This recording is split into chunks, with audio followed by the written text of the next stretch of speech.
ಓಂ ಗಂ ಗಣಪತಯೇ ನಮಃ. ನಿತ್ಯಭಕ್ತಿ ಕಾರ್ಯಕ್ರಮಕ್ಕೆ ಸುಸ್ವಾಗತವನ್ನು ಕೋರುತ್ತಾ, ನಾವು ಎಲ್ಲರೂ ಚೆನ್ನಾಗಿರಬೇಕು, ನಾವು ಚೆನ್ನಾಗಿರಬೇಕು, ಕುಟುಂಬ ಚೆನ್ನಾಗಿರಬೇಕು, ಮಕ್ಕಳು ಚೆನ್ನಾಗಿರಬೇಕು, ಮನೆಯವರೆಲ್ಲರಿಗೂ ಆರೋಗ್ಯ ಇರಬೇಕು, ಹಾಗೆ ಮಕ್ಕಳಿಗೆ ಒಳ್ಳೆಯ ವಿದ್ಯಾಭ್ಯಾಸ, ಒಳ್ಳೆಯ ಉದ್ಯೋಗ ಸಿಗಬೇಕು, ಮತ್ತು ಗಂಡ ಹೆಂಡತಿಯರಲ್ಲಿ ಪರಿಪೂರ್ಣ ಅನ್ಯೋನ್ಯತೆ ಇರಬೇಕು, ದೀರ್ಘಾಯುಷ್ಯಗಳಾಗಿರಬೇಕು, ದೀರ್ಘ ಸುಮಂಗಳಿಗಾಗಿರಬೇಕು.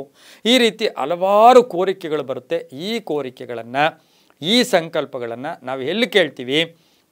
ಮನೆಯಲ್ಲಿ ದೇವರ ಕೋಣೆಯಲ್ಲಿ ಕೇಳ್ತೀವಿ, ದೇವಸ್ಥಾನದಲ್ಲಿ ಕೇಳ್ತೀವಿ, ಯಾತ್ರೆ ಹೋದಾಗ ಕೇಳ್ಕೊತೀವಿ, ಸಂಕಲ್ಪಗಳು ಮಾಡೋಕೆ ಕೇಳ್ಕೊಳ್ತೀವಿ, ಅರ್ಚನೆ ಮಾಡ್ತಕ್ಕಂಥ ಸಂದರ್ಭದಲ್ಲಿ ಅರ್ಚಕರಿಗೆ ಹೇಳ್ತೀವಿ, ನಮ್ಮ ರಾಶಿ ನಕ್ಷತ್ರ ಗೋತ್ರ ಹೇಳಿ ಅದರ ಮುಖೇನ ಅರ್ಚನೆ ಮಾಡಿಸ್ಕೊಳ್ತೀವಿ. ಆದರೆ ನಮ್ಮಲ್ಲಿ ಏನಾಗಿದೆ, ಕೆಲವರಿಗೆ ಅವರು ಏನೋ ದೈವಾನುಗ್ರಹ, ಆಯಸ್ಸು ಕಡಿಮೆ ಇದ್ದು ಅಥವಾ ಏನೋ ಕರ್ಮಫಲ ಅಥವಾ ಅನಾರೋಗ್ಯ ಇರ್ಬೋದು, ಅಂತಹ ನಮ್ಮ ಕುಟುಂಬಗಳಲ್ಲಿರ್ಬೋದು, ನಮಗೆ ಬೇಕಾದವರು ಇರ್ಬೋದು, ಅವರು ದೈವಾಧೀನರಾಗಿದ್ದರೆ ಅವರ ಹೆಸರಿನಲ್ಲಿ ದೇವಸ್ಥಾನದಲ್ಲಿ ಅಥವಾ ಎಲ್ಲ ಕಡೆ ಅರ್ಚನೆ ಮಾಡಿಸ್ಬೋದಾ ಅಂತಕ್ಕಂಥ ಪ್ರಶ್ನೆ ಎಲ್ಲರಲ್ಲೂ ಕಾಡ್ತಾ ಇರುತ್ತೆ.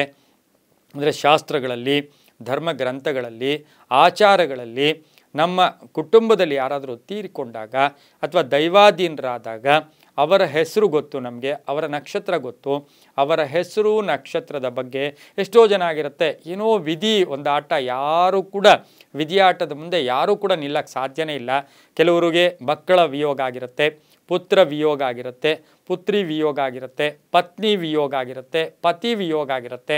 ಅವರೇನು ಮಾಡ್ತಾರೆ, ನನ್ನ ಪುತ್ರನ ಬಗ್ಗೆ ನನಗೆ ಭಾಳಷ್ಟು ಪ್ರೀತಿ ಇತ್ತು, ಹಾಗಾಗಿ ದೇವಸ್ಥಾನದಲ್ಲಿ ಆ ಹುಡುಗನ ಹೆಸರಲ್ಲಿ ಆ ನಕ್ಷತ್ರ, ಆ ರಾಶಿ ಹೇಳಿಕೊಂಡು ಅರ್ಚನೆ ಮಾಡಿಸ್ಬೇಕು ಅನ್ನೋದು ನಿಜವಾಗ್ಲೂ ಇದು ಒಳ್ಳೆಯದಲ್ಲ, ಶುಭ ಅಲ್ಲ, ಮಾಡಿಸ್ಬಾರ್ದು.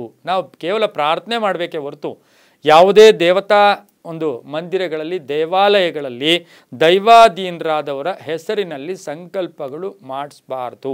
ಆದರೆ ಅವರ ಒಂದು ವಾರ್ಷಿಕ ತಿಥಿ ಇರ್ಬೋದು, ಅವರ ಒಂದು ದೈವಾಧೀನರಾದಂಥ ಸಂದರ್ಭಕ್ಕೆ ಆ ಸಮಯದಲ್ಲಿ ನಾವು ವೈಯಕ್ತಿಕವಾಗಿ ಅವರ ಜನ್ಮ ದಿನಾಂಕ ಇತ್ತು, ಅವರಿಲ್ಲ ಇವಾಗ, ಆದರೆ ಅವರ ಹೆಸರಲ್ಲಿ ನಾವೇನು ಮಾಡ್ಬೋದು, ದಾನಗಳ ಮಾಡ್ಬೋದು.